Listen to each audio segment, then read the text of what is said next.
Parent on TV. Today we have with us leading psychologist Dr.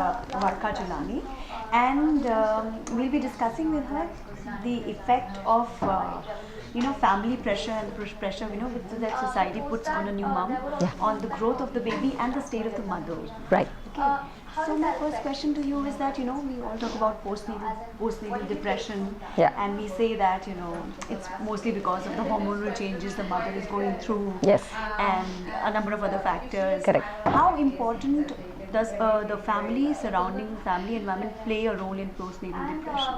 I think quite significant, but to explain in a scientific way, many a time when the new mum is feeding and nursing the baby, she unfortunately neglects herself, as a result of which the nutrients get depleted in her body because it is being passed on to the child, and if it's not being supplemented with adequate vitamins and adequate nourishment for the mother, there is a higher chance of postnatal depression.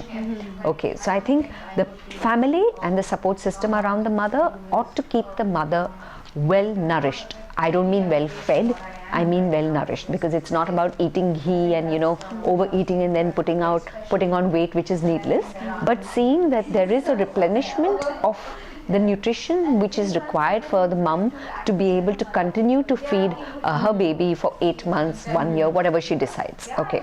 Then of course, unfortunately, sometimes if the nutrition is in order, we have support structures which can be overly critical and overly anxiety provoking. So there is maybe, say, a mother-in-law at home, or the girl has gone to her mom's house, and instead of being encouraging, supportive, allowing the mother to do trial and error and makes a little bit of mistakes here and there, the mother is constantly feeling like she's under the scanner.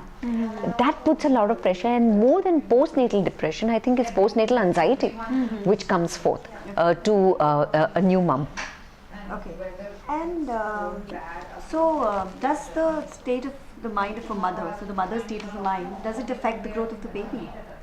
A more confident mother definitely makes for a more confident baby, because a well relaxed and rested mum has the confidence to be able to handle the child in a particular way. The child picks up the vibes, okay, or the non-verbal cues that the mother is smiling, laughing, joking. The mother is not always tense or distraught or taut, or is not, a happy mum. And a kind of a non-verbal cue kind of emanates in the environment. And to that extent, the child may become slightly more edgy, slightly more, kind of restless, not completely at ease. So yes, definitely, the mother's well-being to a large extent determines the newborn's well-being too. Okay. So what are some parenting no-nos that you would, tell parents, especially new parents, to not do? I think first of all, the mother needs to get adequate rest and sleep. I think it's essential that the people take turns in nurturing the baby. Yes, I know at the end of the day, only the mother breastfeeds, but at the same time, after the breastfeeding, the mum needs to go out and take that rest of either sleep. So either the mother sleeps when the baby sleeps and does not try to do things around the house, etc., because she's also in the phase of recoupment and recovery. Okay, so that's one essential thing. I think a lot of mums neglect their rest, and a more rested mother is a much less anxious mother. A lot of anxiety comes because of fatigue and because of lack of nutrition. So I think that's a big yes to a parent, that if you are a new parent, please take turns, have external help if you need to see that your baby is looked after while you are recuperating. Okay. Also, because in this new age technology, we are seeing so many new factors that come into play, and then new terms and diseases, if I can call that are coming into the picture, like night terrors. Yeah, and something like the baby is not, baby is anxious. First of all, a young baby of 0 months to 3 months, will definitely not have night terrors. I think as a society, unfortunately, we are becoming extremely dramatic, and we exaggerate things which actually, if they were seen much more objectively, would just say that the baby is crying because the baby is hungry. It's not a night terror. So I think use of language, even in say your shows, or even in the blogs, or even in the content that is put out there, I think if we kind of put the content more sensibly, more scientifically, I think a lot of anxiety will go. Honestly, a 0 to 1 year baby has not even developed cognition. Anxiety is a result of thinking. Your child has not even begun to think.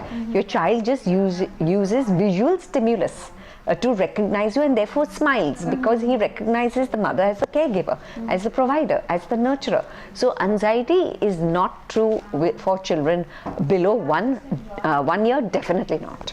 Maybe after 1 I can understand, but definitely not below 1, because in Piaget's stage of development, you see cognition does not come until possibly age 1.5, 2, 3. Okay. So with your so many years of experience, what are some things that happy parents do and other parents should also try doing? I mean, if we can. I think first of all, happy parents embrace change. Okay. I think a large part of us are very resistant to change because it does make our world go a little topsy-turvy.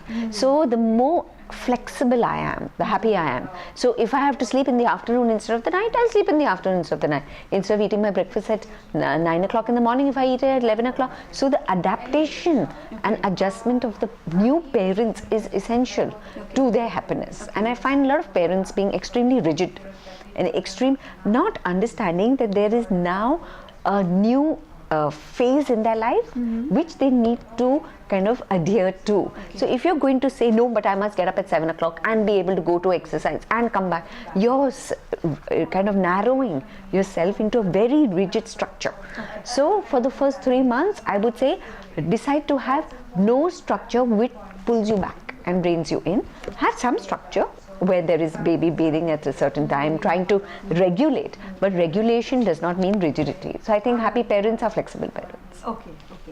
And also, like Indian parenting, traditionally they're more inclined towards the mother. The mother is the tissue caretaker. Yeah. The mother should be, handling everything. How important is the role of dads, in I think extremely important, equally important, because if the dad was 50% responsible for the baby, then why can he not also be 50% responsible for the well-being of the baby post the baby's birth? So I think a lot I hope is changing. A lot of parents are hands-on parents in terms of the men. They do a lot more. They wipe and clean and bathe. And yes, as I said, they cannot feed unless obviously the baby is on the bottle. But I think a father's touch is as nourishing, as reassuring, as comforting to the baby as mothers. So I think it's the mindset which we need to break, which the fathers need to break, and more importantly, I think the grandparents need to break, so that they encourage their sons to go out, or they encourage their son-in-laws to take equal responsibility. Okay. And what is the one advice that would you like to give to new mothers, who are under a lot of pressure to be perfect, to perform? So I had quote something that parent is like tightrope walking. There can never be a perfect parent. Learn by trial and errors. Your mistakes are not going to scar your children for life. Okay, mistakes are part of learning. Look at it as a trial and error. Look at it as an experiment. And if you look at it that it's not the end of the world, I think you'll be a much more at ease. That's actually a good piece of advice. Thank you, Dr. Varkha. Pleasure. Thank you.